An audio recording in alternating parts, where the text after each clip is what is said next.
Ahora vamos a hacer un pequeño análisis acerca del Homo neanderthalensis y del Homo sapiens.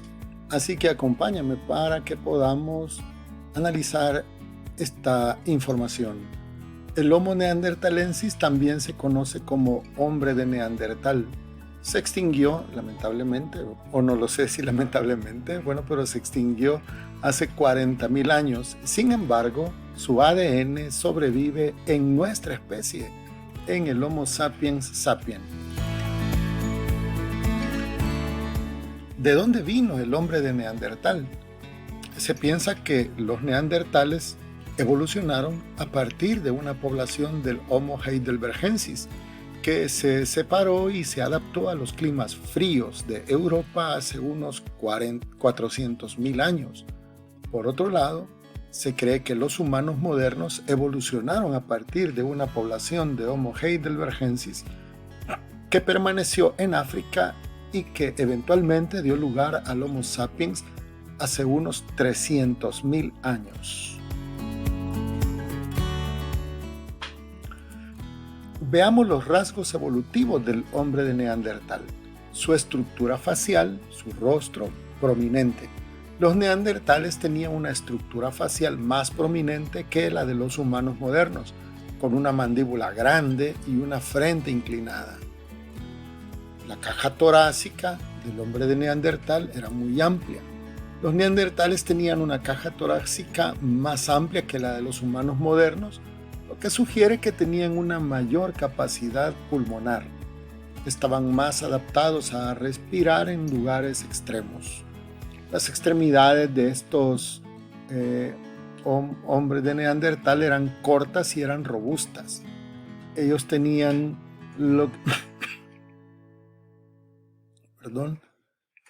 eran cortas y robustas, lo que les permitía adaptarse a los climas fríos de Europa y Asia Occidental. El cerebro de los neandertales era grande, aunque la forma del cerebro de los neandertales era diferente a la de los humanos modernos. Tenían un cerebro grande y complejo que les permitía desarrollar habilidades cognitivas ciertamente ya bastante avanzadas. Y los huesos, su esqueleto tenía huesos muy densos y huecos, más densos y huecos que los humanos modernos, lo que les proporcionaba una mayor resistencia a las lesiones y una mayor capacidad de soportar cargas pesadas. Aquí puedes observar esas características: estructura facial prominente, caja torácica ancha, que es lo que es el pecho, cerebro grande, extremidades cortas y huesos densos. Ahí tenemos entonces una representación del hombre de Neandertal. Y este era su cráneo. Este es uno de los cráneos que se han rescatado de ellos. Su capacidad craneal promedio era de 1500 centímetros cúbicos, lo que es ligeramente mayor a la capacidad craneal promedio de los humanos modernos, que es de alrededor de 1350 centímetros cúbicos a 1500. Esta capacidad craneal mayor sugiere que los neandertales tenían un cerebro más grande y complejo que les permitía desarrollar habilidades cognitivas avanzadas, cansar en grupo y usar un lenguaje rudimentario. No hablaban, no tenían un idioma como nosotros. Se piensa que la capacidad craneal mayor de los neandertales se correlaciona con su estilo de vida más exigente en términos de supervivencia en un clima frío y riguroso. ¿Pero por qué se extinguieron? Eran seres muy capacitados para el ambiente en el que vivían. Sin embargo, la causa exacta de extinción de ellos sigue siendo objeto de debate entre los científicos, pero se han puesto algunas teorías, por ejemplo, la competencia con los humanos modernos. Esta es la primera teoría. Se cree que los humanos modernos que coexistieron con los neandertales en Europa y Asia Occidental durante un tiempo pudieron haber competido con los neandertales por recursos y territorio, lo que pudo haber contribuido a su desaparición. Es decir, pudieron haber guerras encarnizadas, enfrentamientos a muerte, donde una especie se impone sobre la otra. cambios en el clima y el medio ambiente. Esto también es importante porque los cambios climáticos y ambientales que se dieron en la última glaciación pudieron haber afectado a los neandertales al reducir su capacidad para obtener alimentos y recursos. Además, las enfermedades y las epidemias que se desataban, ellos no tenían servicio médico ni conocimiento de medicina. Esto sugiere entonces que los neandertales pudieron haber sido muy susceptibles a las enfermedades y epidemias, más aún que los humanos modernos, lo que pudo haber contribuido a su desaparición. Y también el proceso de hibridización con humanos modernos, es decir, que los hombres del Neandertal tuvieron hijos con las mujeres Homo sapiens y viceversa.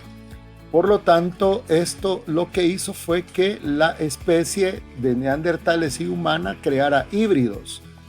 Esto se supone porque se ha encontrado evidencia de que los neandertales se aparearon con humanos modernos en algunos momentos, lo que sugiere que la hibridación pudo haber contribuido a su desaparición porque se mezclaron sus genes con los nuestros y los nuestros se impusieron sobre los de ellos.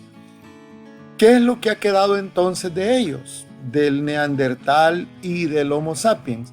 Lo que ha quedado, lo vamos a explicar ahora. Se ha demostrado que los neandertales humanos modernos compartieron cierta cantidad de material genético debido a la hibridación que hubo entre ambas especies.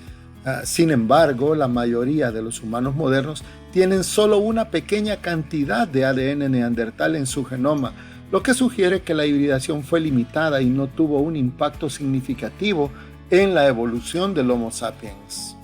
Y hablando del Homo sapiens, que es el humano actual, podemos decir que apareció originalmente los primeros Homo sapiens hace unos 300.000 años. Se recuerdan, a partir de una rama del Homo heidelbergensis. El Homo sapiens apareció y nuestra especie, los primeros Homo sapiens, vivían en África. Se caracterizaban por tener un cerebro aún más grande que el Homo erectus y por ser capaces de fabricar herramientas más completas. Recordemos que el Homo sapiens desciende como antepasado del Homo erectus. Hace unos 70.000 años los Homo sapiens comenzaron a migrar fuera de África y se extendieron por todo el mundo. Durante ese tiempo los seres humanos desarrollaron la agricultura, la escritura, la religión y también la cultura. Los rasgos evolutivos del hombre moderno son los siguientes: un cráneo redondeado.